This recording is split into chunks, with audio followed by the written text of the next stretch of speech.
नमस्कार, स्वागत है आपका द इंडिया मूव्स में। मैं मानसी यादव आपके साथ।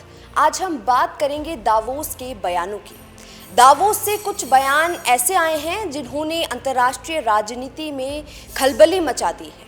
दावोस में कनाडा के जो प्रधानमंत्री हैं मार्क कार्नी, उन्होंने कहा कि अंतर्राष्ट्रीय जो स्थिति है अभी वो सही नहीं है। जो आर्थिक व्यवस्थाएं हैं वो बिगड़ी हुई है और ताकतवर देश अपनी मनमानी कर रहे हैं। यानी एक तरह से हम ये कह सकते हैं कि जो कनाडा के प्रधानमंत्री मार्क कार्नी के बयान आए हैं उसकी वजह से वॉशिंगटन की सियासत भी गर्मा गई है। यह सीधे तौर पर तंज था अमेरिका के राष्ट्रपति डोनाल्ड ट्रंप पर। और उसी के तुरंत बाद जब अमेरिकी राष्ट्रपति डोनाल्ड ट्रंप की और कनाडा के प्रधानमंत्री मार्क कार्नी की फ़ोन पर बातचीत होती है तो ये दावा करते हैं राष्ट्रपति डोनाल्ड ट्रंप की कनाडा के प्रधानमंत्री मार्क कार्नी अपने सख्त रुख की वजह से पीछे हट गए हैं। वो फ़ोन पर वो बात नहीं बोल पा रहे थे जो बातें उन्होंने दावोस में कही, जो बयान उन्होंने दावोस में दिए वो बयान मार्क कार्नी जो है वो फ़ोन कॉल पर नहीं बोल पा रहे थे। और जिस पर मार्क कार्नी का ये कहना है कि ये गलत है। मैंने जो भी बयान दावोस में दिए हैं, जो भी मैंने बातें कही हैं, चाहे वो आर्थिक व्यवस्था को लेकर हो, चाहे वो अंतर्राष्ट्रीय राजनीति को लेकर हो, चाहे वो यूक्रेन के बारे में हो, चीन के बारे में हो और जो भी आर्थिक सुरक्षा के बारे में हो, मैंने वही बातें फ़ोन कॉल्स पर भी कही है। लेकिन डोनाल्ड ट्रंप कह रहे हैं कि ये झूठ है, इन्होंने सिर्फ दावोस में दावे करे हैं बड़े बड़े, लेकिन जब फ़ोन कॉल की बारी आई तो कनाडा के प्रधानमंत्री चुप हो गए। वो बात नहीं कर रहे थे और वो बयान नहीं दे रहे थे जो उन्होंने दावोस में दिए।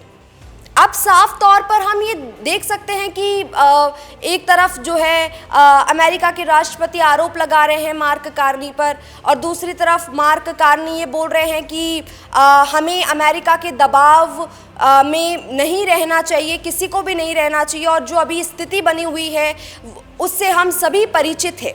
उन्होंने केवल इसकी बात नहीं की कि ट्रेड की बात नहीं की, उन्होंने पूरे आर्कटिक सुरक्षा की भी बात की है।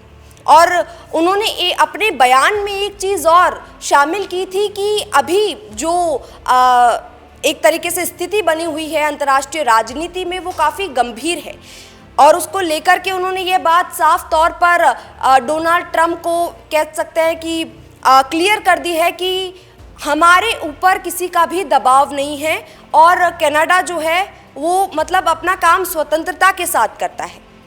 अब एक तरीके से हम देख सकते हैं कि दोनों ही देशों के जो नेता हैं वो अपनी बात पर अड़े हुए हैं और एक तरफ जो अमेरिकी राष्ट्रपति डोनाल्ड ट्रंप है वो मार्क कार्नी को 100% टैरिफ लगाने की धमकी भी दे डालते हैं। तो ये कोई नई बात नहीं है।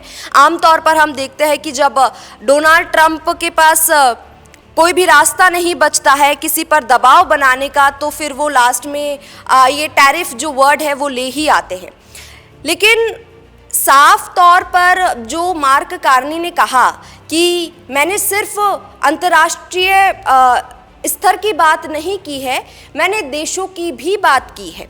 इसी के साथ साथ मार्क कार्नी ने यह भी कहा कि चीन, ऐसा बताया जा रहा था कि कनाडा जो है वो चीन के साथ फ्री ट्रेड करने जा रहा है, लेकिन इसको भी मार्क कार्नी ने नकार दिया है और कहा है कि एक हर देश को स्वतंत्रता है कि वो किसी दूसरे देश के साथ जो है अन्य देशों के साथ स्वतंत्रता के साथ व्यापार कर सकता है। लेकिन इसके बाद जो बयान आते हैं अमेरिका से वो वाकई चौंकाने वाले बयान होते हैं, क्योंकि दावोस की स्पीच के तुरंत बाद फ़ोन कॉल आ जाते हैं अमेरिका से मार्क कार्नी को और अमेरिका ये दावा करता है कि जो बातें मार्क कार्नी ने दावोस में कही है वो उन्होंने फ़ोन कॉल पर नहीं कही है।